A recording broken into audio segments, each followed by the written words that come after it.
Hello, film fans. Welcome to All the Film Things. I'm your host, Elizabeth. Thank you for listening. If you're enjoying this podcast, please leave a review and a rating. Also follow All the Film Things on Instagram for updates and more film things. For today's episode, we will be talking about what many regard as the greatest film you can only watch once, as it celebrates its 25th anniversary, I believe 2 days before this episode is set to be released. Today, we are talking about Darren Aronofsky's psychological drama film, Requiem for a Dream. Back joining me is my friend and All the Film Things regular, writer-director Samy El Kamel. What is up, people? Juice by Sammy, juice by Sammy. Juice, oh boy, juice by Sammy. Welcome back, Sammy, and thank you so much for joining me today. Thank you for making me rewatch this movie. You're so welcome. It's quite the show of friendship. Great movie, just hard to watch. How long have we been talking about doing an episode on this film? Quite a while, I think. 3 years, around the time this podcast started. Yeah, really. And do you remember how you reacted when I brought it up? I don't remember specific details, but I can imagine I probably was against it because I didn't want to watch the movie again. I could imagine that was probably I was probably overwhelmed. Like, oh boy, I got to watch this movie again. Like, whew. Okay. I suggested it, and then you said, yeah, that would be great. And then as you put your head down, you said, but then I'd have to watch it again. Is that how I did it? That's funny did. As heck, actually. Yeah, but then I'd have to watch it again.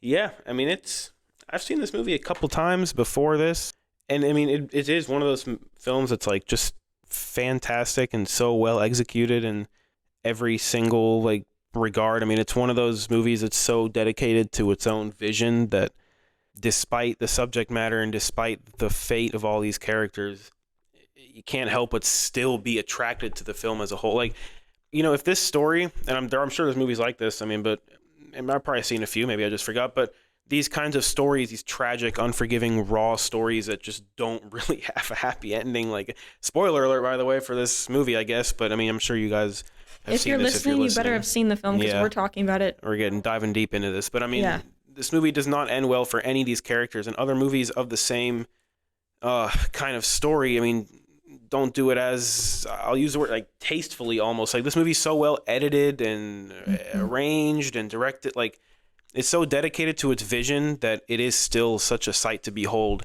despite the heavy toll it takes on you. Like, I've seen this movie a few times, and the first time was quite a while ago, and even after all these years and all the hundreds and hundreds of movies I've seen since, like, this is still one of the single most emotionally demanding movies like I've ever seen, and because of the story and because of how well it's arranged and put together. Yeah. So that's what brought you back. That's why you watched it a second time? Yeah, I mean, that's why, like, you wanted to do this episode, and I was like, you know what, man, like, I guess fuck it. It's been a few years. Like, it's time to watch this movie again, you know? Time to watch it again and, like, see what you can appreciate this time on a rewatch. It is one of those movies that's rewarding to rewatch, even though it's tough to rewatch, but it's rewarding because there's so many, like, imaginative and awesome, just really cool filmmaking techniques and filmmaking choices on display that it's like just you take in so much. You're taking so much, and it's a lot to take in on so one much, view. As much as the movie takes out of you. Yeah. That's true. Well, about as much. I mean, the film, about as much. It's very tragic. It's hard to watch. But because it's the film that many deem is the one that you can't rewatch a second time, you can't revisit, that's why I wanted to talk about it, because this was a hard topic to pitch to people. You were like the only one. I'm surprised you're like, I had to rewatch it, because you seemed willing and excited to have the conversation. Well, I mean, look, as someone who like wants to direct movies like on a studio level, I guess one day, like as someone who wants to like do this, you know, for a living, and like you gotta watch movies like this. You have to watch movies of every genre. You know, I will probably never make a movie like this in my life, but I mean, the choices and stuff that Aronofsky makes with the whole entire flow and structure of this thing is so inspirational and so like I'm kind of like using phrases. I watched this movie yesterday and logged it. I'm using the same exact words I used because I can't think of better ones in the moment. Like, this movie really is like a gold mine of just awesome filmmaking choices that you can just reference and be like, well, I guess we'll get into them later, but with the actual questions, I guess we're still technically like introducing this topic. That's true. It's not your first rodeo on this podcast. This is your 13th time, I believe. 13th. Let's go. That's insane. 13th, and I just learned that you're moving, so this will be the last one for a while. So last. I'm sure you'll still be the second most frequent. Imagine if we were doing this on a Friday the 13th. Friday the 13th. Imagine it's Thursday, but imagine if it was jeez. Friday. That's the last one in person. Oh, That's boy. true. Yeah. Oh, Nolanception. Oh, no. We can still do Nolanception remotely. Remotely, that's true. That's true. But before we dive into discussing the film, I want to have a quick therapy session. I would like us to share our experiences of watching the film for the first time. How you came across it, what interested you in it, what did you think, and your reactions, all that sort of thing. All I remember watching it the first time was just being like sick by the end. Like, I just remember feeling so like emotionally drained, and it was one of those experiences that, and I haven't had a whole lot of them since. It was one of those experiences. I had finished a movie, and like, you know, when I'm watching a movie at my house, like, because this wasn't in theaters, I watched it at my house, but, you know, door closed, like curtains drawn, like I give myself the nice, you know, as close to the theater treatment as I can get in my house. So when I finished that, I just remember like needing to see the sun for a little bit, like pulling those curtains back and like going outside. Like, I just needed to touch grass. Yeah, I needed to touch grass. Like, that's probably the only and like most distinct memory I guess I have of seeing it the first time. Like, I just remember being struck by it in such a powerful way, because even then at the time, before I really, really got into film on like a craft level, and I was still just, you know, a casual enjoyer of movies, you know, that's when I saw it the first time. And even then I knew there was just something like, there was something special about it that stood out to me, like just in the way it was edited. I remember those the super quick close up, like cutting of the, you know, drugs and stimulation and stuff. Like, I remember even that standing out to me in such a vivid way. And it wasn't until watching it the next couple times, or the next time, that you're kind of able to put a finger on it, at least for me. I mean, because that's when I got, you know, more into movies. But it wasn't until then that I could really start to talk about why it's such a powerful choice, and I kind of was more educated about movies at that point. But even just the first time, that stuff stands out to you, and it's impossible to deny the craft, like, no matter what level of audience you are, I would say. Yeah. You know? Do you know how old you were when you saw it? I do not. Okay. I don't like really remember a lot of stuff from the past. Sometimes. Wow. Yeah. Okay. So the visual style is what brought you back a second time. No matter how sick you felt by the end, you were like, you know, I really liked and appreciated the visual style. Yeah, it's the stuff, and that's kind of what I was like gonna get into at the very beginning, but I was like, let's wait, and we're still just starting this podcast. Yeah. But like, it is one of those that the story is, so why would you ever want to see the story again? This is such a horrible story, but there is so much like humanity in the story, despite this, like, the tragedy that these characters are taking on. I mean, the performances across the board are so like incredible. I mean, Ellen Burstyn, like, holy crap, man! Yeah. Like, watching that thing, yeah, her little monologue, like her speech at the around halfway, like, right, it's around. I think it's around halfway. Time means nothing when I'm watching this movie. The conversation between Sara and Harry. Yeah, when I'm old, this is all I got. Like, that's every time I watch this movie, that's where I'm like, I need to take a deep breath and be like, all right. From that point on, the movie is just so harrowing, like, as if it wasn't harrowing up until that point. Yeah. But what was I talking about? Like, because it's so just beautifully put together, takes you on such a unique and singular ride that I just don't think many other movies can match. I mean, I've seen movies that deal with arguably worse subject matter. I mean, you know, I've seen movies out there that are just like horribly depraved, just like this one, but the craft just isn't there to the point where I want to revisit it. Like, what am I going to get out of a rewatch? I'm just going to be put through the story again. But if I'm going to subject myself to such a emotionally taxing narrative experience, I might as well enjoy the ride. And you know what I mean? It's one of those movies where, like, it feels sick to say you enjoy the ride, but in a way you do. I mean, I'm sitting there watching this movie yesterday, and I'm like, this is just incredibly put together. Like, let me just push the story as far back in my mind as I can right now, and not really try not to think about it too much. And in those small pockets of breathing room that Aronofsky gives you between the, like, gut punches, that's what I can kind of unwind a little bit and just really appreciate and reflect on the filmmaking choices I'm seeing on display. And then the next montage will start, and I'm like, all right, I guess I gotta lock, you know, I gotta strap in again. Yeah, there's not so many light moments. Not many. The cut from summer to fall is just like.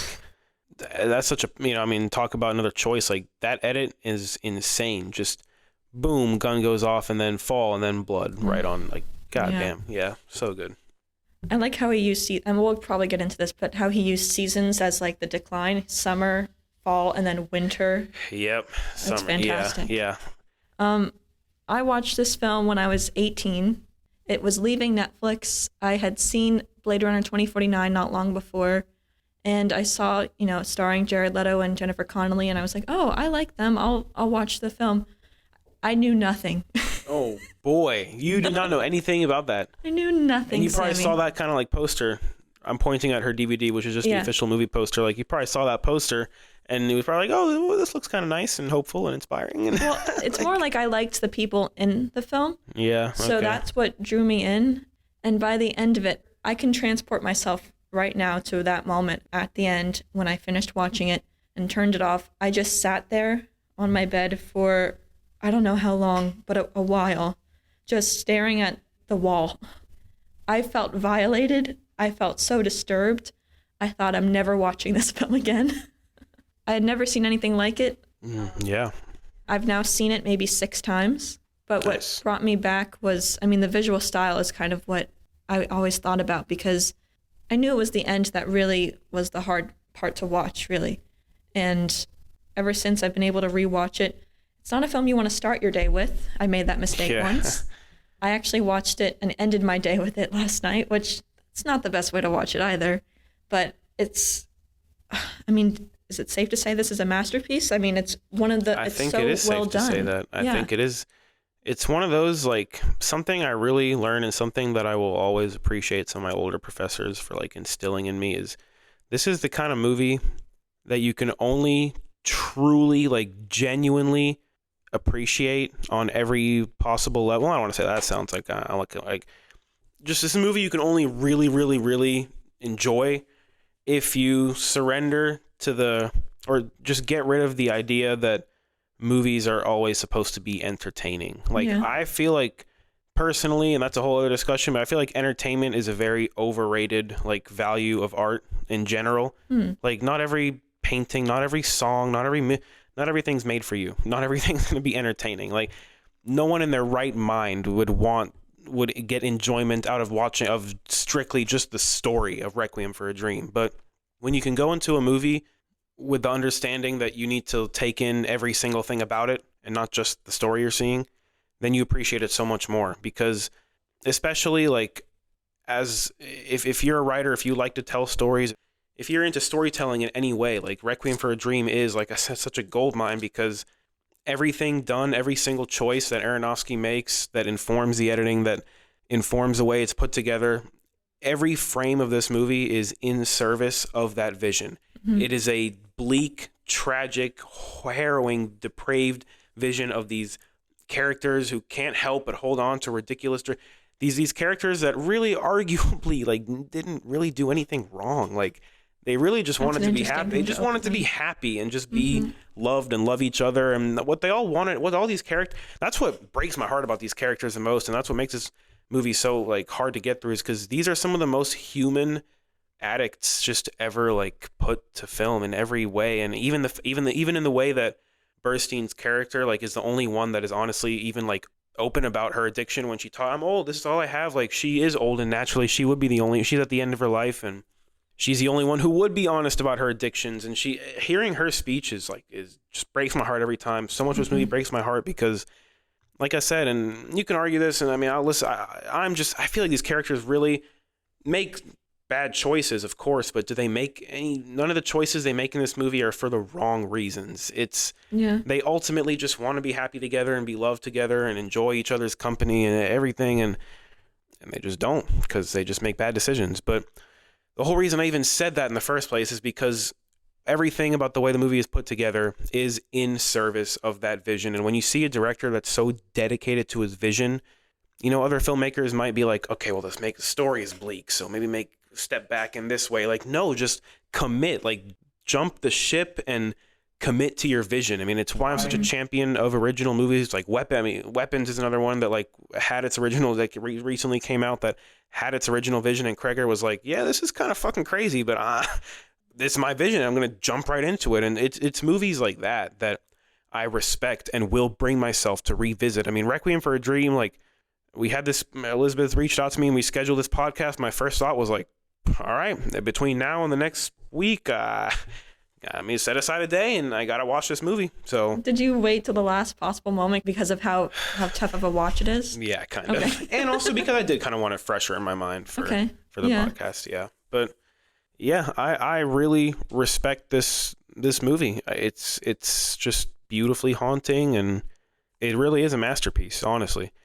I just struggle to say it's like, oh yeah, one of my favorite movies ever, because like, oh yeah, you know, I mean, it really is hard to get through. But if I'm in the mood to watch, sometimes, you know, it depends what mood you're in, of course. But if I'm in the mood to watch a movie more for its technical aspects, because sometimes I am in that mood, you know, sometimes I do want the spectacle, or sometimes I do just want to appreciate the craft instead of be put through a certain kind of story. Mm-hmm. It is arguably the perfect movie to put on for that mood. Just don't start your day with it. That's good advice. Yeah, don't start your day with it. You cannot watch any movies after that. Yeah, that's true. Yeah.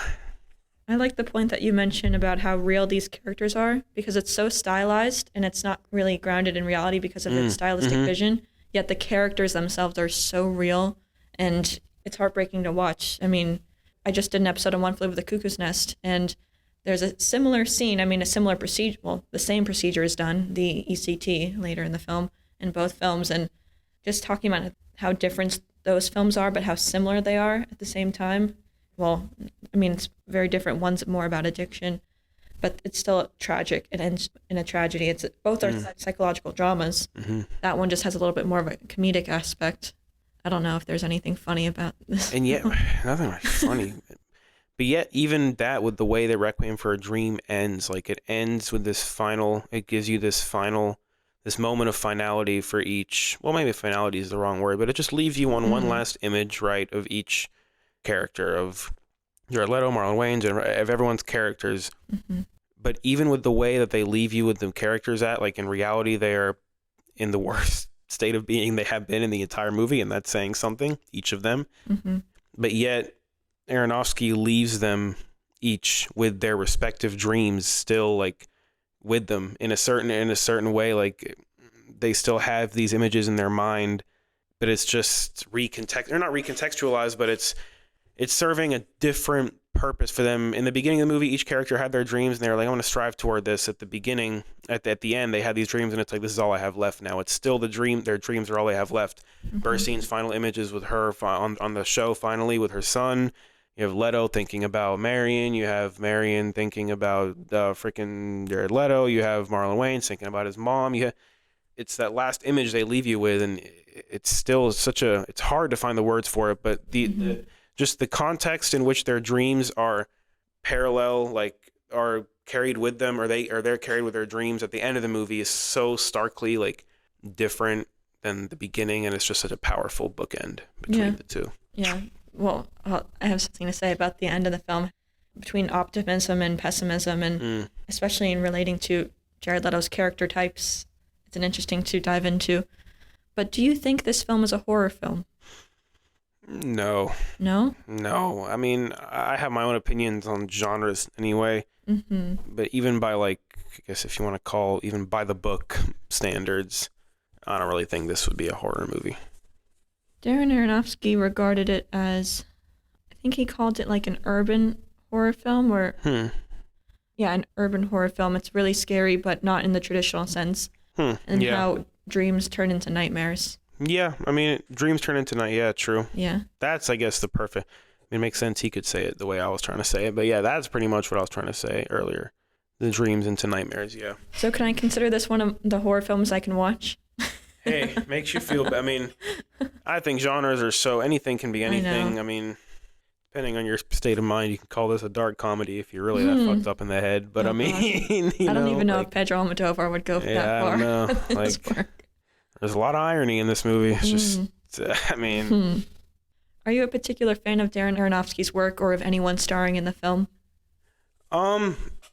I mean, I like Darren Aronofsky. I don't know if I'd put him in my upper echelon of like personal favorite directors, but I mean, but I also haven't seen much of his. I've seen this movie. I've seen The Whale.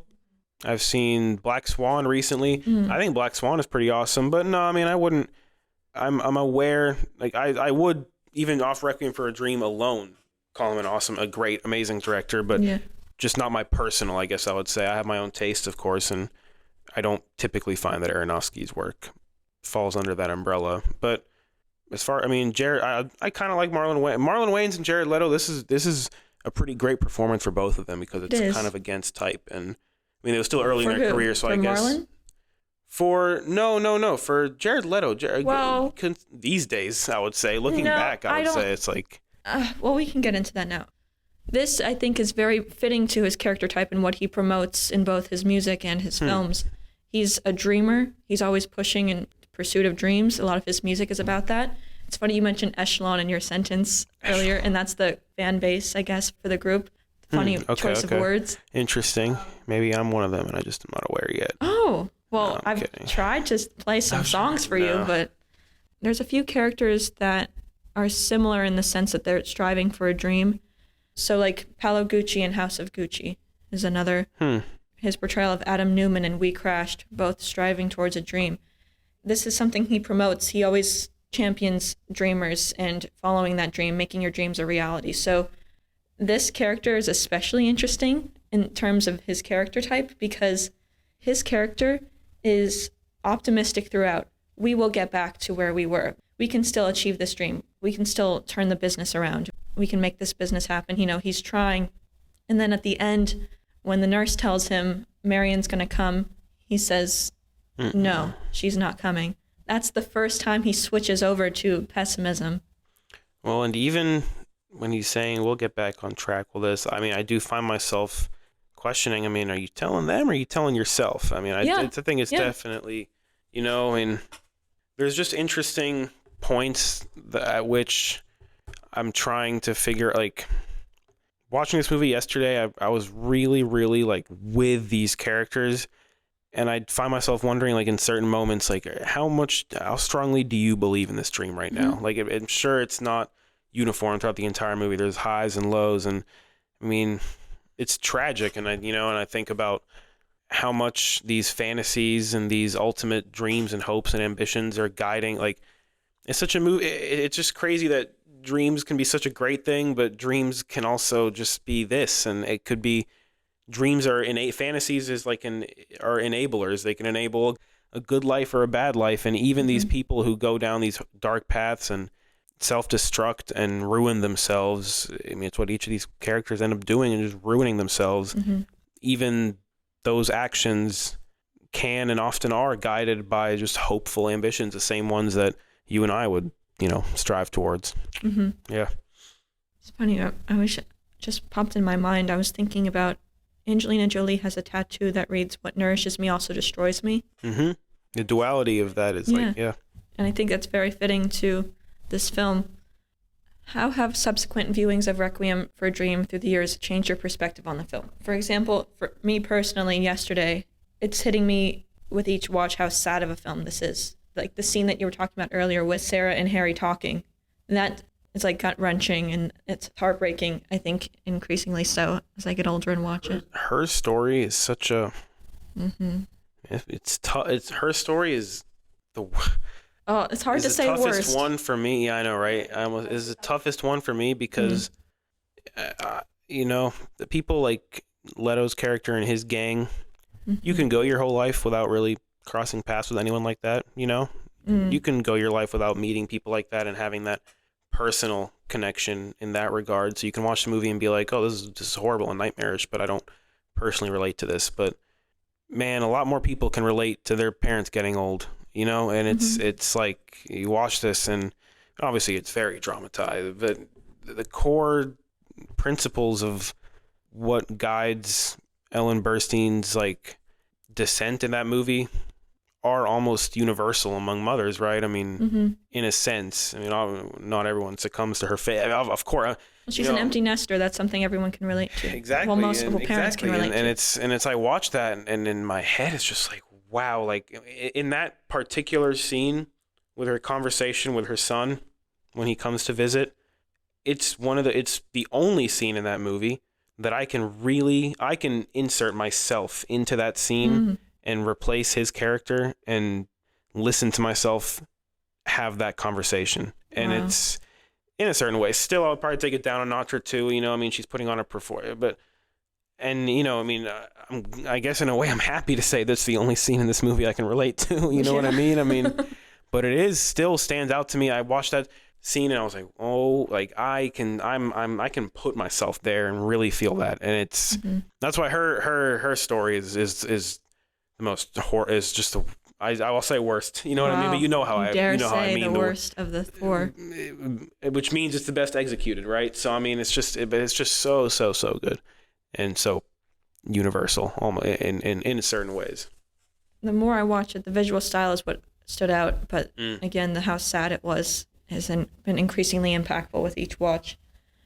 Have you read Hubert Selby Jr.'s book the film is based on? I have not read the book, no. It was released in 1978, and he had a little cameo in the film. He was playing the police officer that's like yelling at Marlon Wayans' character. At the end? At the end, yeah. When he's older when he's man working and like mixing the whatever? Yeah. Oh man. That's him like yelling. He's very involved with this film. Damn, okay. That's pretty cool though. Oh yeah, well Aronofsky was a big fan of his. I think in college or just being an early filmmaker, he used one of his stories for a short film. Okay. And so he just had always loved his work, and then he got to a point after Pi where he was trying to figure out his next project, and he was like, all right, it's got to be Requiem for a Dream. And Hubert Selby was on set and very involved. He would read to the cast certain excerpts in the book around the time when they're about to film certain scenes, so seemed to be very much on board and working together for this film. That's pretty awesome.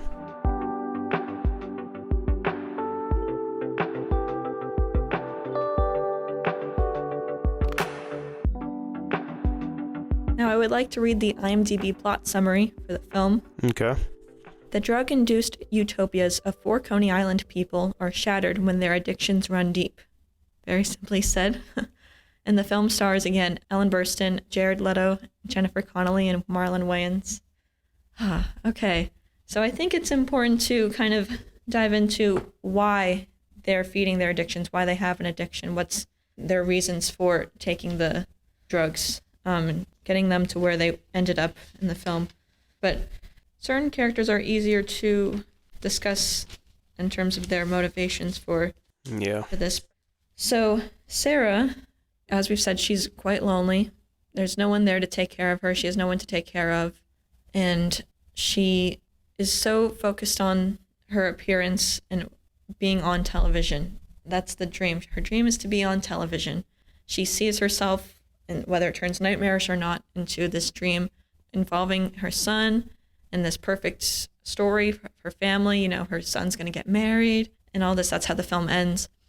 As you said, it's more relatable in the sense that many people want to lose weight. They want to go on a diet. And it's interesting how topical it is now because of Ozempic and other injections and medications like that, the lengths people go to. I think if you just get down to the core desire that Sara has that guides every single decision that is made in this movie, even the very beginning one, which I still don't know, by the way, if the call was like a delusion. I feel like it was, but I was going to ask you that. Do you think it is? I think it's a delusion. But she gets that package in the mail. That's what I'm saying. It can go either way. It can go either way. I personally feel like if I made this movie, it would be a delusion. Let's just say that. It seems more likely that it's a scam, right? Yeah, scam, I guess. Yeah. I mean, there's no results on the package getting back. It doesn't even seem like it's confirmed that she has been contacted by them. Also, how she gets to the place is like... Is a little crazy. Yeah. But just what guides her every decision is she just misses mattering. She misses having a son to care about, and it's very obvious too. She wants to be a grandmother. I mean, have a kid. Okay, that's actually the only funny part of the film when she's like, "Well, just have a baby," and then Jared's just like. And I mean, it's kind of like tough to talk about her, but if you just take it as, look, she wants to matter again. Like, she wants a reason to exist. She literally said, "What other reason do I have to get up? Why do I get up in the morning?" She's at a point in her life where mentally her life is pretty much like over. Everything that she believes she was built to do and designed to do and put on this earth to do, if you will, is to provide for her son and watch the lineage continue and care for a grandson. And that hasn't really happened for her. And if she gets to be on television, if she jazz gets hands, to as you say it, fit in her dress and all that, if she gets to do all that, she'll have reason to matter again. And even then, it's not as if she wants to just matter for herself. She fantasizes about herself being on the show with her son. She just wants the glory of being a mother again. If I have to, I guess, put it in a line, but like, she doesn't want to lose weight. She's eating chocolates. She's fine. She only loses weight as a means to an end, of which is only when the motivation is to get end. on TV to present herself. Yeah, just to get on TV. And her addiction is just as much of an addiction as he's. I mean, it's very intentionally put together, the movie.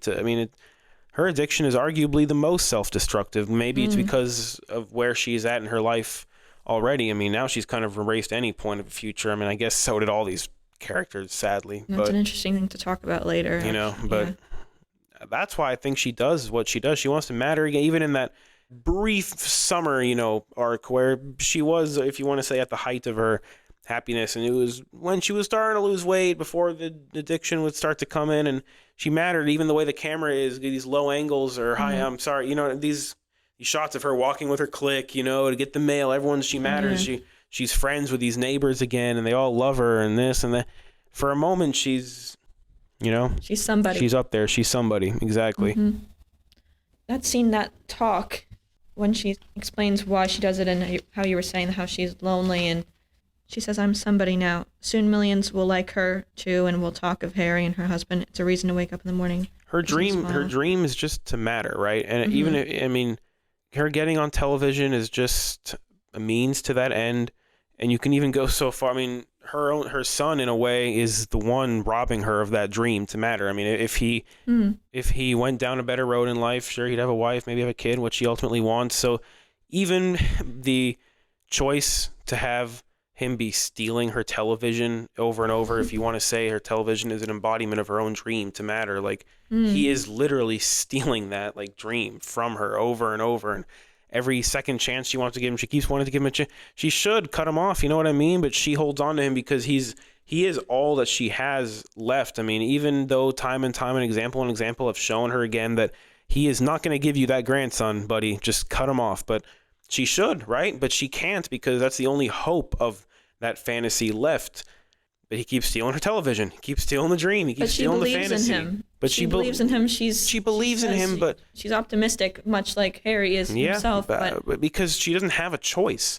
What's the alternative? Not believe in him, and then there goes. She might as well cut him off at that point, right? I mean, she deludes herself just as much as these other characters delude themselves, and it is sad to see. But so when you're watching them with their dreams, like with Harry and his business, you're thinking, oh, that's not attainable, that's not reachable.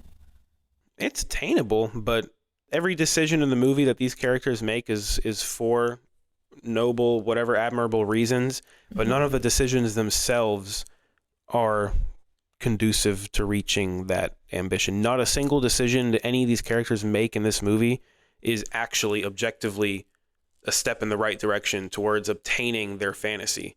The decisions are guided by their fantasies, which beautiful, noble, but I think the movie does a great, is so striking in that it shows why every decision is made, and yet every decision that is made is a step farther and farther away from actually achieving that ambition. If she really wants her to matter and get her son, you should cut the fool off or whip him into shape. You know what I mean? Like, which, sure, maybe that doesn't work, but it's a better decision than, I'm going to just be on TV and lose weight. It don't matter. She's just as sad as the rest of them. And she is, like I said in the beginning, the only one who's honest about why she ends up falling into her addiction. And when she is, like, at the height of her status, if you want to say, that is when her son comes to visit and she has that very honest and raw breakdown. I mean, at that point, she's like, this is why I'm addicted. You're right, I am. But what the hell else is there? She's the only one who's honest, you know what I mean? But I think it also becomes heartbreaking in that conversation when she wants to be somebody, because he can relate to that as well. He wants to do something with his life. He wants to be able to create a successful business, do right by Marion, and give themselves a better life. Of course, he wants to. Be free. He wants to, yeah. But then him, I mean, not a single choice he makes in this movie is actually a step in the right direction for that. Nothing he chooses. that's the parallel that makes these things. I mean, I've known, I won't say I've known people just like that, but there are these people that you meet and you can tell that what they want is something they want might be noble and nothing wrong with what they want. If you took these characters, you could take these characters in Requiem for a Dream and split each character into two brand new characters.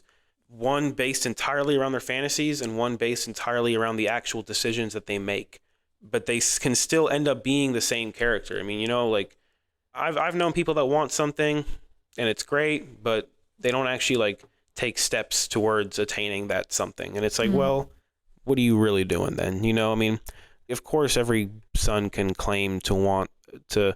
On paper, it's so easy to just say, yeah, I want my mom to be. And he does actually want it.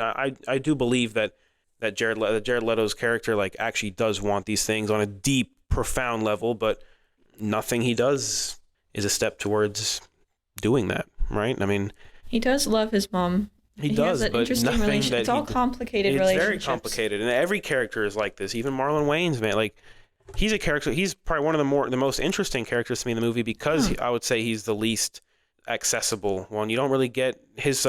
You just get on a basic level that he thinks about his mom and his childhood and stuff a lot, and it is something that anyone can relate to, and anyone thinks with their childhood. And he is one of those characters that doesn't really do anything wrong. He's just kind of stupid. He's just foolish. He just makes these dumb decisions that are not practicing the principles that his mom instilled in him, He is more of an enigma because we don't get as much of a backstory behind his relationship with his mom, what happened to his mom.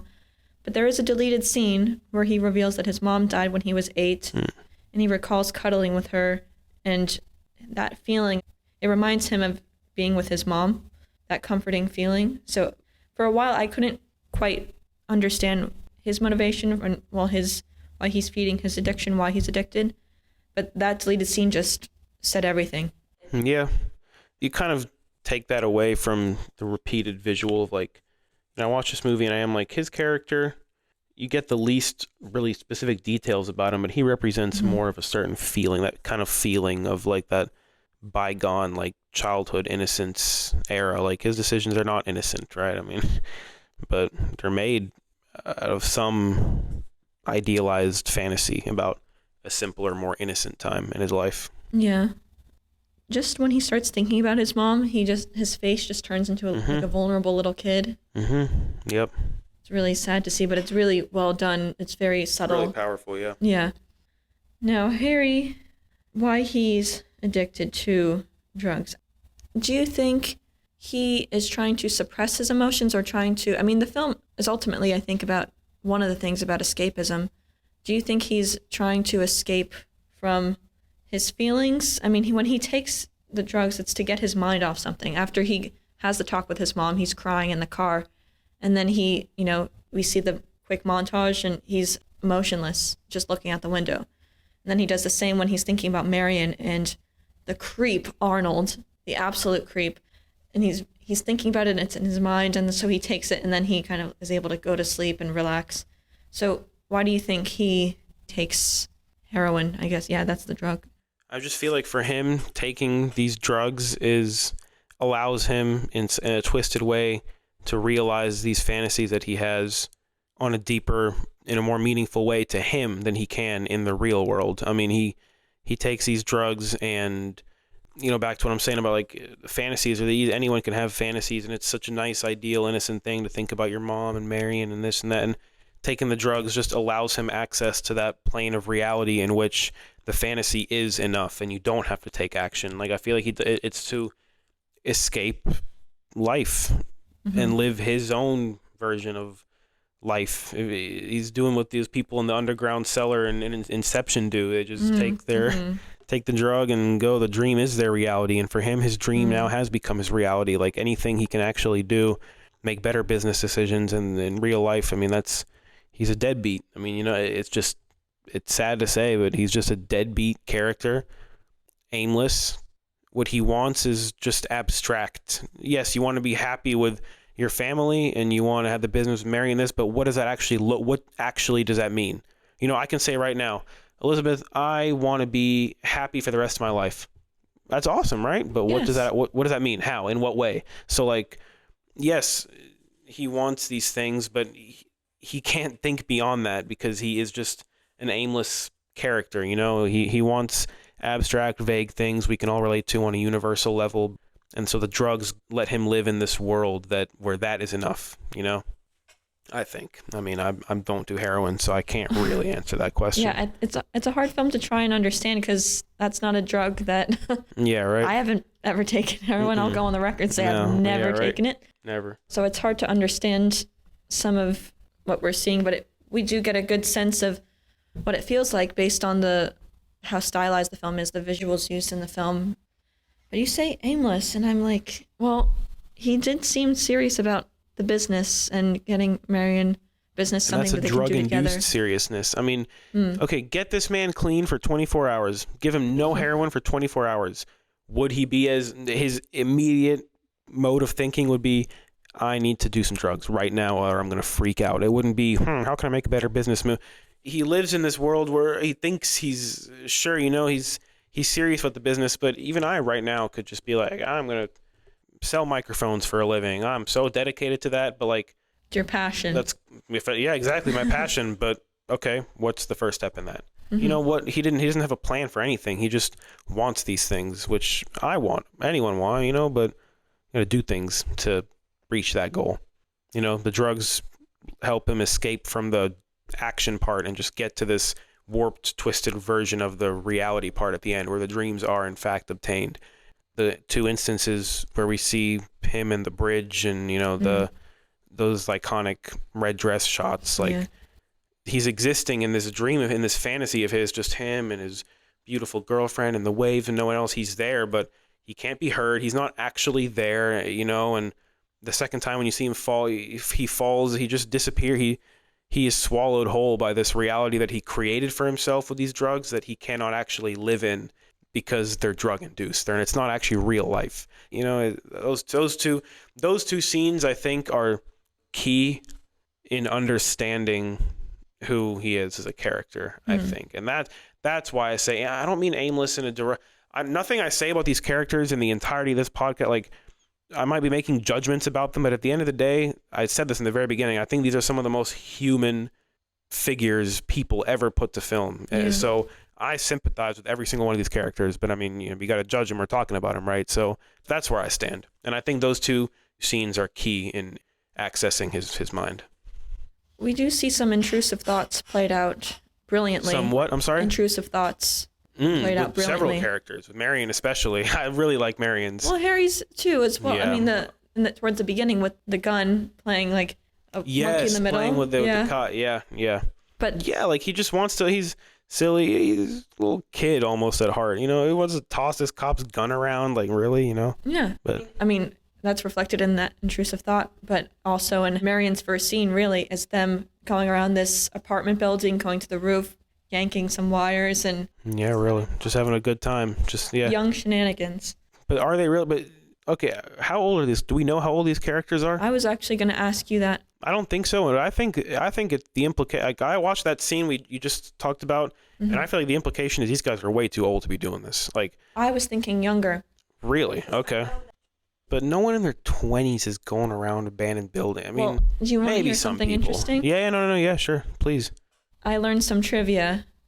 Darren Aronofsky initially wanted the three main heroin addicts featured in the film to be much younger than they were in Hubert Selby Jr.'s novel and screenplay. Aronofsky felt that changing the principal characters' ages to around 14 to 16 would further demonstrate the devastating impact of drugs and lead to a greater emotional reaction from the audience.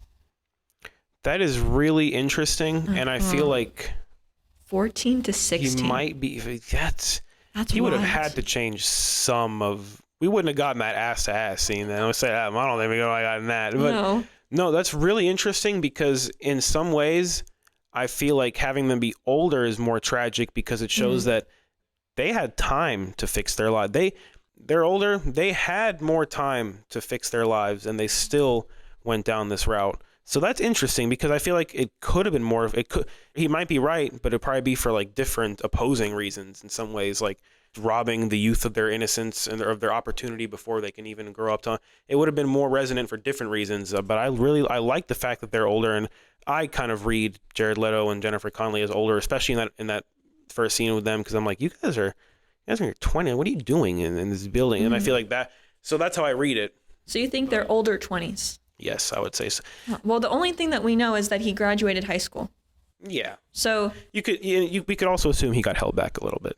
Maybe. I mean, I'm saying it's possible. Maybe it's not, but maybe the novel goes into it. But yes, the novel might go into it. Or maybe he dropped out of high school. Maybe he never graduated high school. I don't know. You know? Well, that picture. Well, he did. Yeah, no, he did. Yeah, the picture, I guess you could say. And he doesn't look very happy in the picture, so it seems as though he's been in this circle for a while, and also that his father was alive, Seymour. It must be a short period of time for Sara to have to adjust to empty nesting, and maybe that is also fueling how lonely she is. It kind of, I imagine, came quite quickly for her, quite a quick change. So Marion, why she takes drugs. I didn't put this together until I watched it yesterday. It seems that she is quite ashamed of using her body with men to get things. She looks in the mirror early on, and she's like slumped down looking at herself. And she, the montage, macro shots, micro shots, whatever it is. Then she's like euphoric. Her arms are up and she's just relaxed. Completely different version of herself when she's looking in before and after. Well, and I think that scene you just highlighted is probably key to understanding why she does the drugs too, because I mean it shows you right there what a before and after looks like for a Marion high, right? Yeah. I mean, I think you're right about her being I felt that 100% yesterday. I don't think she ever for a second entertains the idea of sleeping with men. I don't think she likes it at all. So yeah, I agree with that. And I think those two, I think she takes drugs because she is disgusted with herself. I think it's a very self-loathing manner in which she takes them. I think she's can't stand who she is, and the drugs just help her feel better about that and accept that. I mean, which reinforces her codependency almost on. Codependency, absolutely. Her dependency on Jared Leto. My bad. I always call characters by their actor That's okay. names. I don't know why. I do the same. Use them interchangeably. I forget characters' names quickly. I know. Sometimes actors' names I'll remember. But for this film, I've always kind of remembered the names, but I know it's helping when you bring up. I kept saying Ellen Burstyn, and then you said Sara, and I'm like, that's her name. So, but it's it's just me. I often interchangeably use names, as I said, to actors and characters, but this one I've been able to Harry Goldfarb, that last name, it stands out, right? It does, yeah. Marion Silver, it stands out. And you can just hear Ellen Burstyn saying it in her accent, her Brooklyn accent. Goldfarb, yeah. And Jared, his accent was excellent as well. Everyone's accent's good. The before, yeah. But her dependency on him, I mean, and this is also, I guess, a little bit about him too, but I mean, these compliments he gives her, I mean, they're not like, you're so beautiful, I think you're the most beautiful. Great, sweet sentiments, but I mean, come on, man, say something deeper. But she listens to those words, and it's like the second coming of freaking God himself. Like, well, if you're being told that by Jared Leto, I think you can. Yeah, okay, but I mean, come on, like, she's just Lucky so Marion. Attracted to any kind of validation whatsoever. I mean, he's giving her the most surface level validation. I can go to any. Come on, man, you're so beautiful. Anyone could say that. Let's be real. Well, so she said that she's heard that compliments many times. Yeah, but it means the most. That's true. Yeah, she does say, but it means the most coming from you. Yeah. Like, it's because he's the one saying it in the moment. I mean, I think she loves him. I think it's genuine love and attraction on both sides, but it is just such codependency. I mean, it's codependency, and then they're both dependent on drugs. I mean, of course they're going to enable each other. So I feel like if she had maybe not been with this guy for a while, maybe she could have found better ways to cope with her own self-loathing. But I think there's a degree of aimlessness in all the characters throughout the movie. I mean, because there has to be some kind of aimlessness present, I feel like, in your psyche to become really hooked on drugs like this. I mean, this is the kind of stuff I can only really speculate about. I'm not a professional. I'm speaking on speculation, but I feel like to really let drugs guide your life to this extent, there has to be not only a dissatisfaction with your own life, but there has to be a degree of aimlessness that you can't make your own, a void that you're trying to fill. Yeah. So, I feel like her drug-induced fantasies and her lifestyle is kind of a ricochet effect of being in such close proximity with Jared Leto's, but also so much self-loathing that she just can't envision herself without her. She can't look in the mirror without being high. Yeah, that's true. We talked about ties a little bit. We got through the deleted scene, gave us a lot more insight into his character. I feel like with Marlon Wayans' like character too. I mean, I've been kind of thinking a lot about like him because you get the least of him really, but even him, like he makes these decisions that are kind of in the spirit of, you know, just love your mama. Like his character is such an embodiment, such a representation of like innocence, like just pure innocence. And even him taking, because I'm trying to think more about when he takes the drug, like when he does heroin, when he shoots up, the kind of decisions he makes. But even those are arguably some of the most harmless decisions made in the whole movie. But they are just so horribly warped and misguided by drugs that like you feel like he could make these same decisions off the drugs and they would have just been better.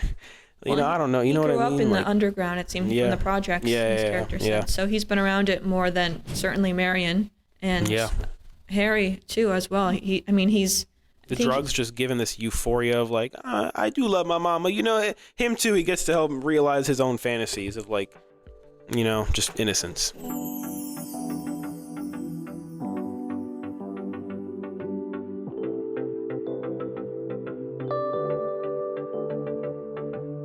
Gosh, I had a way to go, but now I forgot where I was going. We can go anywhere this podcast takes us. Yes, that tends to be how this goes. So we talked a little bit about the creative aspects of this film. It's quite radical to do some of the shots and camera angles that are used in this film constantly. There's not so much of a simple camera shot. There's some fish eyes. There's like a lot of fish eyes. The fish eyes are so good. The one in the doctor's office. Yep. And how she turns quickly and like you see her face like, oh my gosh. Yeah. So the fish eyes are incredible.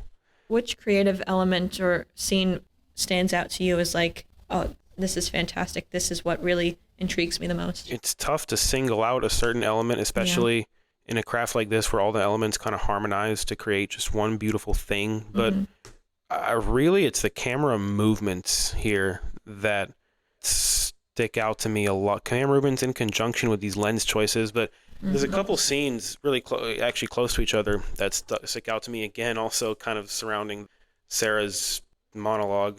But when she's first sitting there with her neighbors on the curb and Jared Leto gets out of the taxi, it's this like crazy handheld, like I don't even know, were they running up? I don't know if it was a sped up clip or they were just running, right? I mean, it had to have been handheld. I watched some behind the scenes of how they were making certain shots.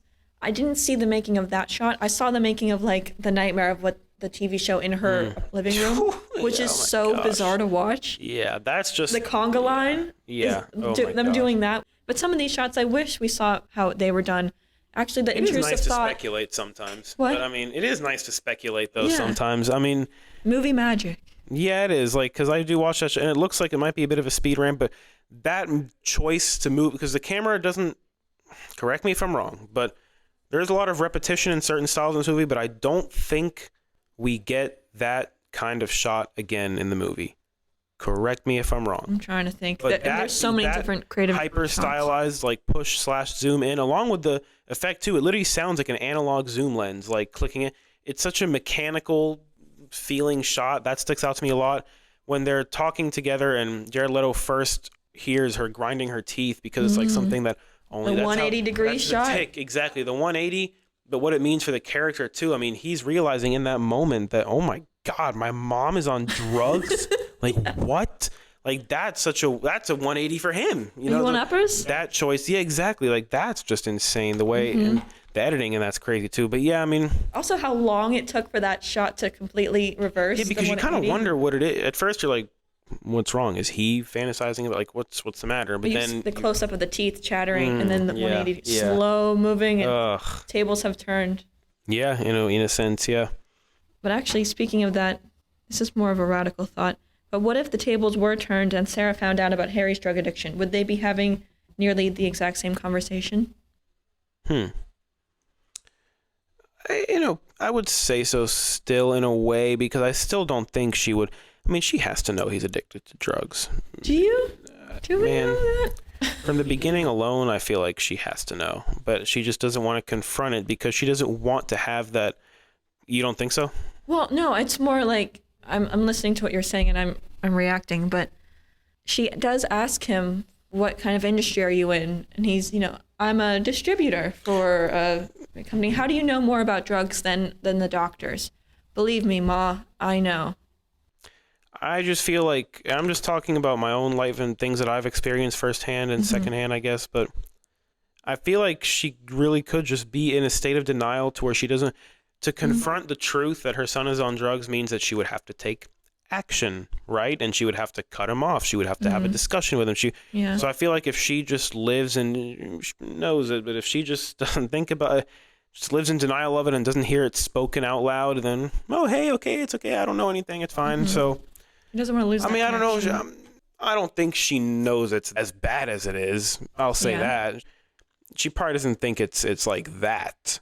But I feel like in some way, to answer your question, maybe I would say like Jared Leto's discovery of her being on drugs and that ensuing outburst might be the equivalent of her finding out not only is he addicted to, or her confronting that not only is he addicted to drugs, but it's as bad as it is. Maybe that would be the same parallel. Now, when she gets her TV back, I guess the guy is kind of convincing her, oh, you should really do something. And she's just so nice. He's all I have. She's too sweet. Exactly.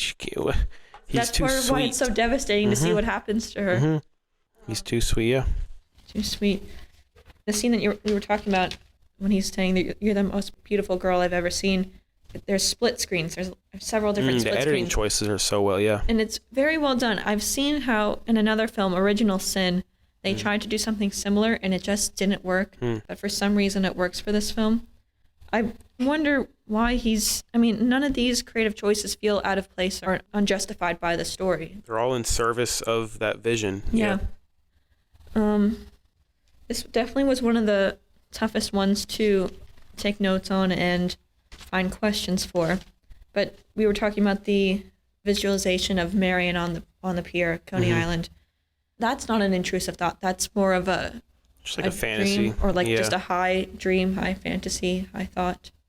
I don't think he's even on drugs in that scene. I think he's like looking for something in his backpack. Well, he's probably, you could say he's probably always on drugs, but I don't think he was like immediately off a high at that. Maybe he was, but the one at the end was he definitely wasn't, because he was in the hospital. And the beginning one, I think, and that is, so I don't think he was, and it would make, and I would feel personally that it would make sense because his second one wasn't either, and you could say that those fantasies about a reality. I mean, when he's on drugs, that is the fantasy. He doesn't need to be visualizing it. You know what I mean? I feel like that's something that's so close, as close to sober as he can get. Version of him does, but I mean, I could be wrong. You did mention one of the intrusive thoughts of Marion. That shot of her stabbing the hand was actually one of the hardest shots. Really, I could see that. They had her practice on like a prosthetic hand. And try to get it right. I do just want to say, I feel like one of the most underrated, disturbing parts of this film is Arnold. Everything he does is so unnerving. It's so disturbing. It's so creepy.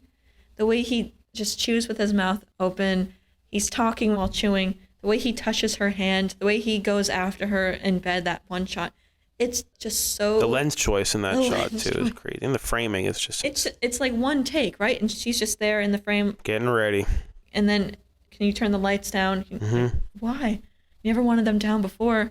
And then he just goes after her, and it's just so creepy. And the men just keep getting creepier. Yeah, cringing, yeah. Yep. Because then, after him, is Keith David's character.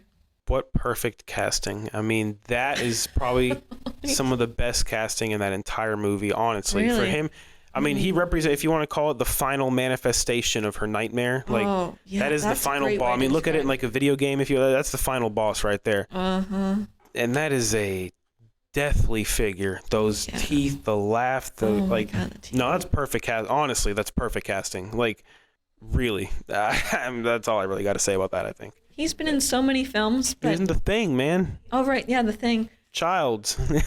Well, yeah, he's been in a lot, but for me, I've always just Requiem for a Dream. The creepy guy in Requiem for a Dream. Gosh, yeah. that it's all coming back to me like I'm watching the film.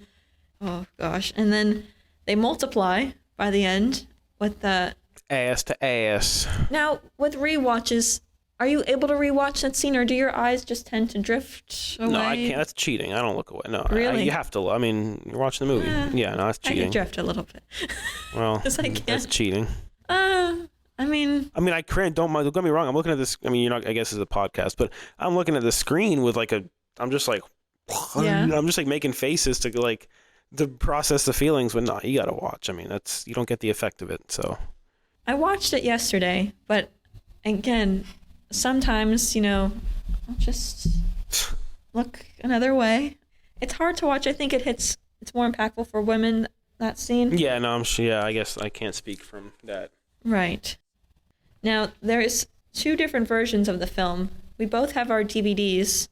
There's an edited version and a director's cut. So when the film started and the title card read, did you have edited version in a red box under it? No, I just had Requiem for a Dream. Okay. I think. So then you have the unedited. I have the director's cut. I made sure to get the director's cut, but what's changed, because the film was originally rated NC-17, Aronofsky appealed it. He was quite mad about that rating. And the solution was to have 2 different versions. So there are certain different scene inserts, different shot inserts in the edited version. What are the changes? So I've heard different things, and I've looked into this for years. I would have to look it up on IMDb. It tells you in the alternative versions. Maybe I have it saved on my... Because I've only ever seen the director's cut, I think. I don't think I've ever seen...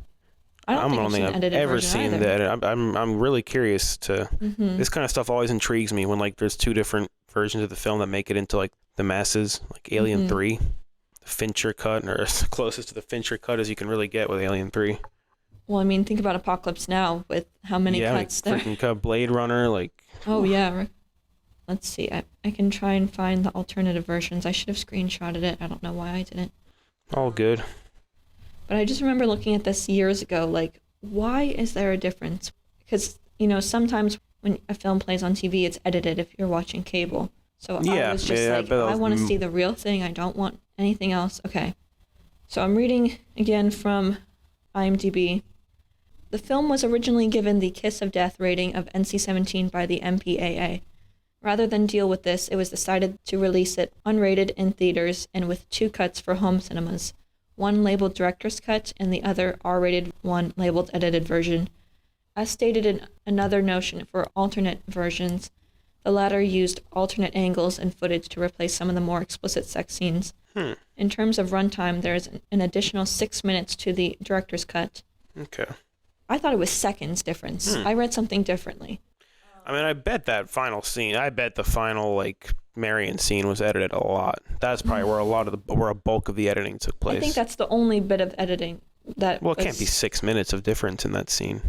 That's true. I have not heard anything otherwise than what's edited being in that scene. They might have changed some of the original angle of Tyrone having sex with that hookup. That circular aerial shot. They might have changed that, but I mean, even that wasn't that explicit. I mean, all things considered. It's graphic, but... Yeah, graphic, but enough to get NC-17. I mean, no. It has to be this scene.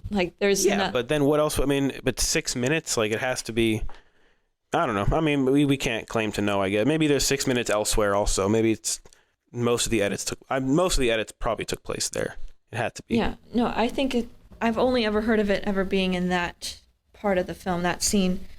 I can't find much about it. I've heard conflicting evidence through the years, but 6 minutes, that's the only tricky thing. I thought it was just seconds and quick little insert shots. So the ending is, of course, the most devastating, what keeps people from coming back. Yeah, the ending. I remember watching this for the first time, and I just kept thinking, okay, this is the worst. I mean, we're almost done, right? I mean, how can it get worse? And it just keeps... Yeah, the winter arc is just the epilogue. Oh my God.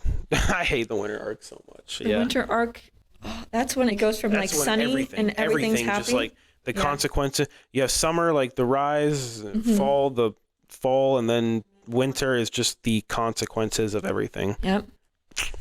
Do you think they can pull themselves back after they hit rock bottom? Because I was trying to imagine like an extra act, what we would see there. No, and that's what makes it so.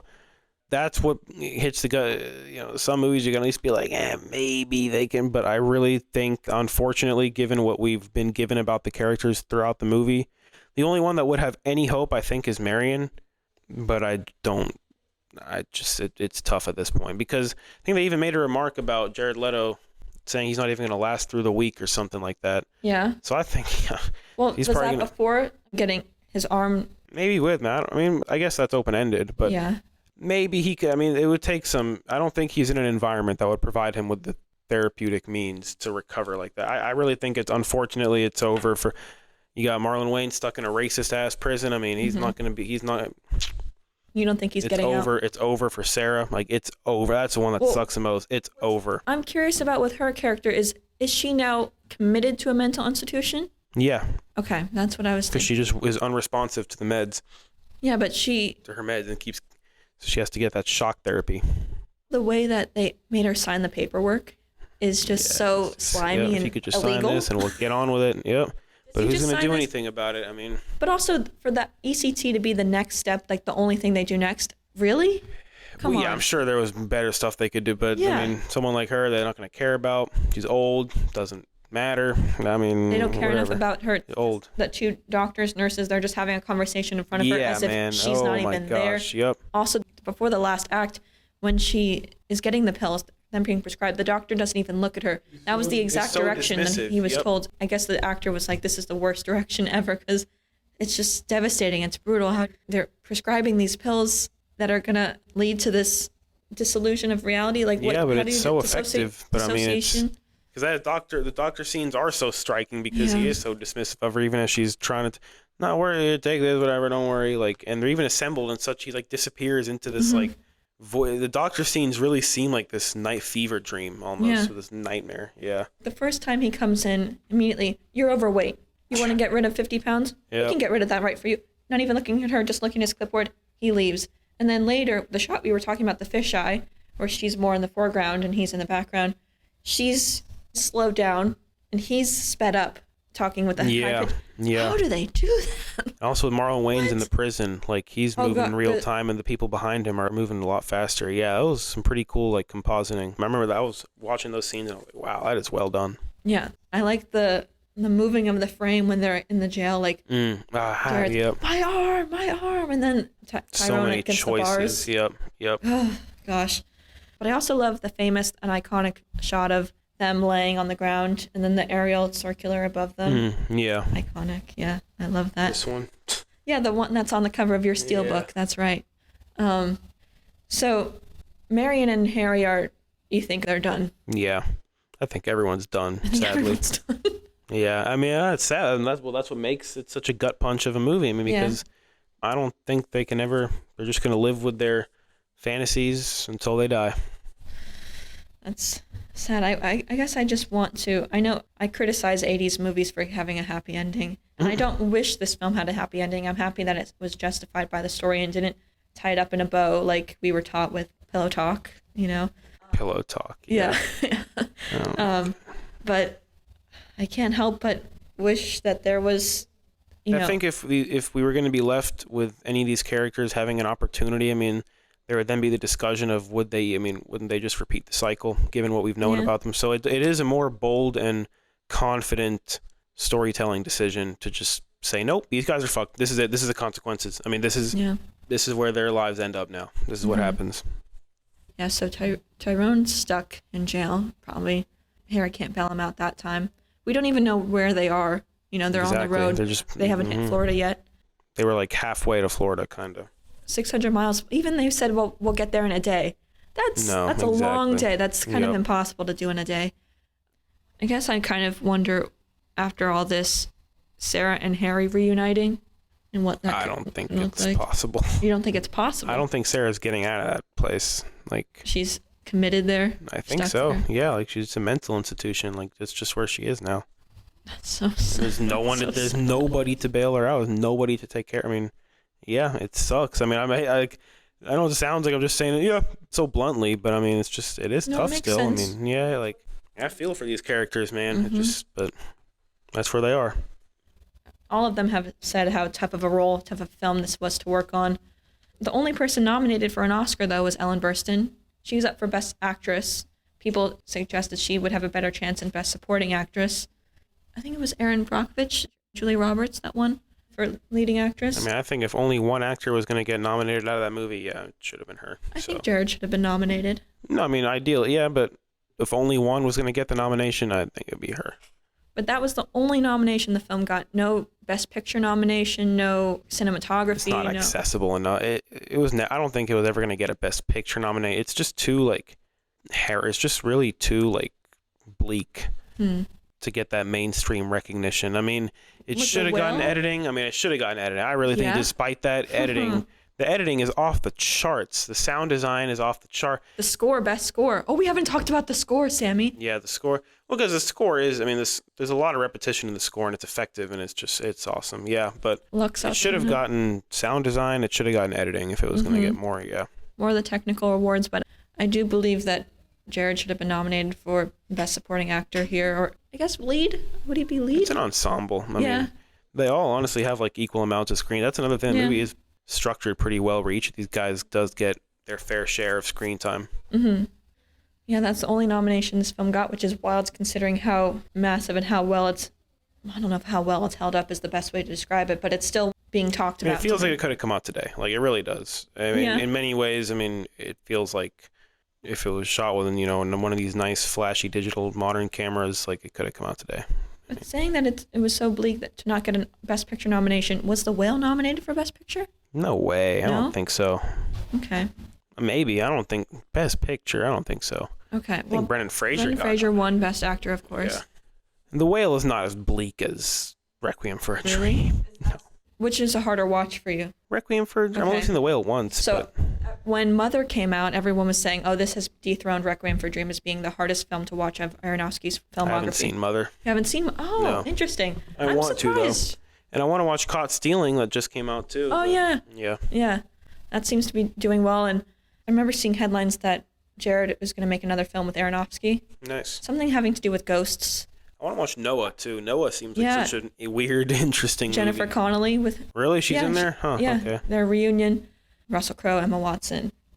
But yeah, I'm excited for Jared to reunite with Aronofsky. But yeah, we got to talk about the score for a moment because Lux Aeterna has maintained its status. It's, I think, that's not a good way to describe it. Lux Aeterna is still often played. It's been used in other films, The Da Vinci Code. It was used in the trailer for The Lord of the Rings, The Two Towers. And it's, you find it on social media pretty easily, but Summer Overture, I just got to give a shout out to Summer Overture because it's used in the very beginning of the film when they're opening credits. It has this hip hop. The whole film is edited with this hip hop. Elements of the score are pretty cool. Yeah, the hip hop montage is kind of the style this film is made with. A sequence of extremely short shots to get a sense of overwhelming addiction and loss of control. An average 100-minute film contains 600 to 700 cuts. This one contains over 2,000. I remember reading that, yeah. I think it's very fitting to the style of the film, the hip-hop sound with also the tragic violin, right, in Lux Aeterna shared within Summer Overture. So I just got to give a shout-out to that. Yeah, no, the violins are so expressive in music, and it's utilized to great effect here. Yes. Man, this is one of the best scores, I think. One of my top 5 favorite scores. Really? Of all time.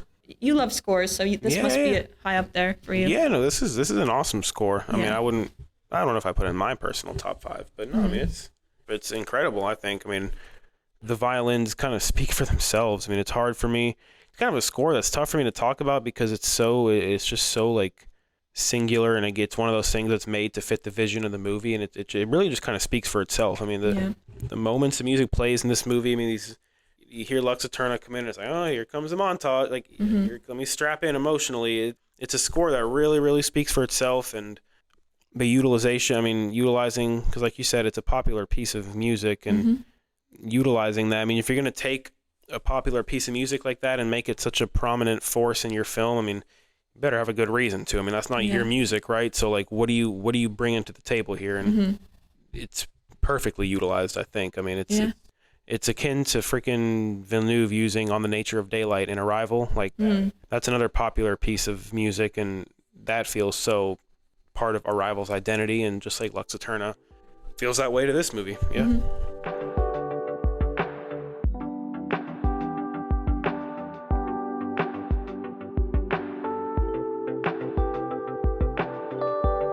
Do you think Requiem for a Dream will continue to be a film that many will be hesitant to watch 25 years from now?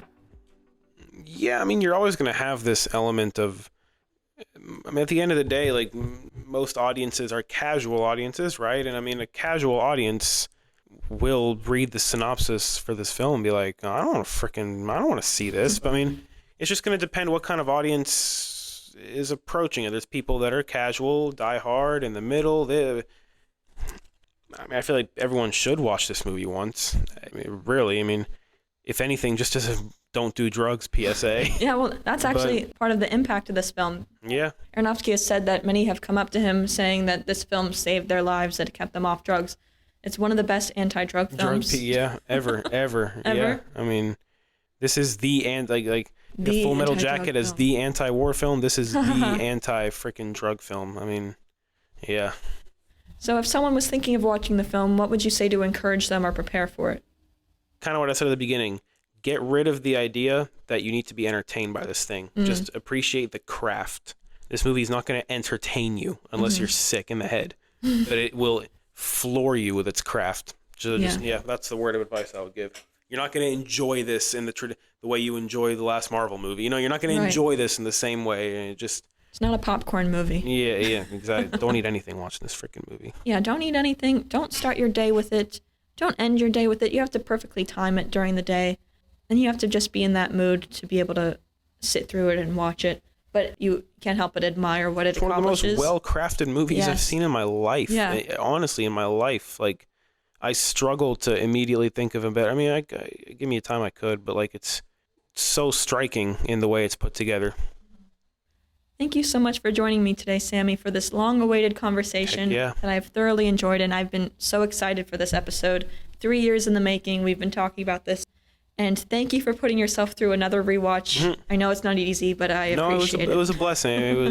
I was watching yesterday, and I was like, you know what? I'm glad we're doing this episode. I'm glad it got me to watch this, because as I get further in my ambition of wanting to make movies on a professional level, I mean, you got to watch movies like this. I mean, you learn from the greats, and this is one of the greats. I mean, like I said, I'm never going to make a movie like this, but just the choices you can learn so much from the choices that Aronofsky made. If you're in pursuit of realizing a vision, this movie can teach you so many ways to approach, creating that vision, creating the feeling of that vision. Now, speaking of you being a filmmaker, is there any films that you want to talk about, promote? I know you wanted to promote The Love of Cinema, which of course we always do on this podcast. But is there anything? I know your short film Waveform recently played at the Jack's Fuse Film Festival. Waveform, screened at Jack's Fuse. Devastated not to have attended, but I'm very curious to know. I've already given you my apology on that, but I'm very curious to know the audience's reception to your film. Yeah, it was. I mean, people liked it. I had a small handful of folks that came up to me personally and complimented it, and said, I mean, each compliment different things, but one of the main compliments, and honestly the most valuable one to me, is that they just thought it spoke to them. They were like, it meant something to me. And that's honestly probably the best compliment I could ever receive. So amazing. That was cool. Waveform screen there. Anatomy of a Panic Attack. Guys, this will be the best film I've ever made. It's coming together. It's in that final stage of the edit where all the various pieces are finally coming together, and you can see the film that I had in my head is finally, in some way, it's finally kind of there on screen when I press play on the timeline. Hype for you guys to see that. October 1st, Mocha Jacksonville. This episode's coming out right after showcase. Oh, so then a week after, actually. So you'll probably edit this out anyway. So well, if you made it there, if you were at Mocha, I hope you enjoyed Anatomy of a Panic Attack. And if you did go to Mocha and didn't enjoy it, well, I can't help you there. It's not for everyone. It's not for everyone. No, yeah. But Anatomy of a Panic Attack is going to be on YouTube already, or are you going to submit it to more festivals? I don't know if it'll be on YouTube, because we'll see. I'm moving. This is around the time I'm moving to LA, and we'll see what I do with that project. But by the time this episode is out, it will have screened at Mocha.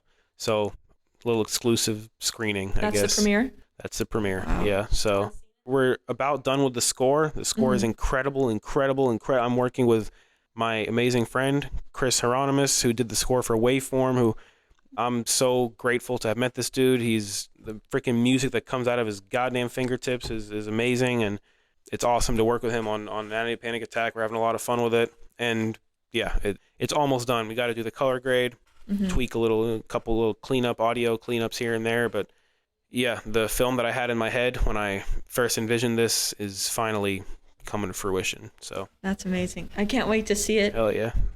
And Waveform is on YouTube, right? That one and another? Waveform and Neurofridge. Neurofridge, a little fun one that me and my friend Adolfo put together. I mean, it was... Past guest Adolfo. Yeah, it's a little funny one. We had fun making this. It wasn't as strictly put together as, Waveform and Panic Attack. A little fun one. Everyone go to Sammy's YouTube channel, Barefoot Python Media. That's his production company. Subscribe to his channel to see those films and to see his other past work and other videos and content. He also likes Better Call Saul, so you can find some videos about that. So just briefly, before we conclude this, Robert Redford was mentioned in the special thanks at the end of the film because Aronofsky brought it to the Sundance Institute in 1999 in the Screenwriters Lab. So it was very important in getting this film seen. And yeah, I'm going to be mentioning him in the special thanks because he just passed away. And he's one of my favorites, so very upset about that still. And I'm sure a little Robert Redford tribute will be coming soon on this podcast in some way. Of course. Yeah. Is there a film recommendation, a line from a film, really anything you would like to conclude our episode with today? If you're in the mood for some sick-ass editing, The Girl with the Dragon Tattoo, David Fincher, watched that recently. It's I'm trying to finish up my Fincher filmography because he's another favorite director of mine from what I've seen, so I'm trying to wrap up the strays that I haven't seen from him. And Girl with the Dragon Tattoo, great example of a movie that the story might not be I didn't appreciate the story as much as I maybe wanted to. And it's a long movie. It's a 2.5-hour movie. And for me to say that about, usually if it's a 2.5-hour movie and I'm not liking the story, it's a wrap, man. I'm sorry, I can't engage with you. But the editing and the score, and it was such a meticulously crafted piece of film that I kind of didn't even care about the story. I was just kind of watching it like, wow, these montages are incredible. Wow, this music is incredible. And so if you're in the mood for some cool editing and you got 2.5 hours to kill, watch that. I think it won Best Editing at the Oscars, so... I forget, but I do love that film It definitely very much. got nominated. For a fact, I know that. I don't know if it won, but I believe it did. Rooney Mara is so underutilized in Hollywood. She's fantastic. Yeah, her performance, it was so dedicated. Awesome. Seen The Curious Case of Benjamin Button yet? Oh, yeah. Love Great that one. film. Yeah. The pacing of it. Oh. Yeah, the last thing I need to see is Mank, I think. That's the last. Okay. Right? I've seen The Game. No, Panic Room. I've not seen Panic Room. I haven't seen that one either, but another Jared film. Yeah, I've seen The Game. I've seen Zodiac, which is probably my favorite movie of his. Oh. Social Network, obviously. Gone Girl, obviously. Killer, obviously. Yeah, Mank and Panic Room. Yeah, that's it. And I just rewatched Citizen Kane the other day in preparation to eventually watch Mank. So I'm probably going to end up watching that one first before Panic Room. I'm going to need to hear your thoughts on Panic Room and if I can handle it, because I've held off on watching that for years. Jared Leto's the He is. He's the villain in that. Interesting. Okay, yeah. Probably going to watch Mank first since I have Citizen Kane still fresh in my head. Right. But yeah. I'm really curious. I was telling him before this podcast, like, I'm really curious to see what Mank is like because Fincher's usual editor and his usual composer, what they make together is usually a lot more it has a different feel Darker. than what I imagine. I've not seen it. I just know Mank is with the making of Citizen Kane. That's all I know. Yeah. I don't know about anything I haven't seen a trailer for it, but just taking it at face value, it does not seem like a film that Trent Reznor and Atticus Ross would score. But I can't wait to see what it's about. Maybe it's the insomnia of his filmography. Okay. Interesting. Good film, though. Great film, though, Great. but very Awesome. different. Cool. Just before I forget, I mentioned a comparison with Requiem for a Dream and Inception. By the end of the film, we're cutting between 4 different people, 4 different stories. It's similar to the dream levels, cutting back and forth. The layering. So this is all nightmare. Yeah, this is awesome, actually. Yeah. Great. You made an Inception comparison earlier, which I thought was very well said. Oh, with them just the dream has become their reality. Yes, yeah, but the editing, and it was very simple, just the technique of like cutting back and forth between the 4. No, I agree. And it'd be interesting. I'd love to know if Nolan was influenced by Requiem for a Dream in that way, in the editing department. Yeah. Thank you again so much for joining me today, Sammy. I'm so happy for you that you're moving to LA. That's going to be a big deal. You're going to do great things, but of course, we're all going to miss you here. And you're in all the Film Things regular from the beginning, so hope we can still do episodes together. But You're going to be missed, and I know everyone. I'll miss y'all. Don't worry, I'll come back and shoot a movie here. Okay, great. I'd shoot a movie at UNF or something, you know. All right, well, if this is last time for a while, again, thank you so much for coming on so many times. You're one of my very favorite guests, and you're one of my favorite people to analyze films with, so thank you. Love to hear that. Thank you for the continuous opportunities to talk about. Of course. Who else can we talk about this movie with for like 2 hours? Are you kidding me? That's true. So, yeah. Not many would dare to watch this film a second time even, let alone talk about it. Yep. Thank you all for listening. And Sammy, I think this is the beginning of a beautiful episode. Hell yeah. Let's go. Bye, everyone. Peace out.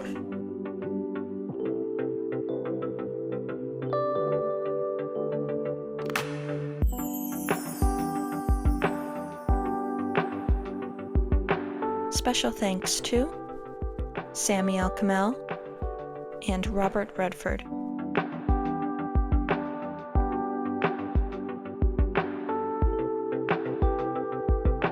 This episode was recorded on September 18th, 2025.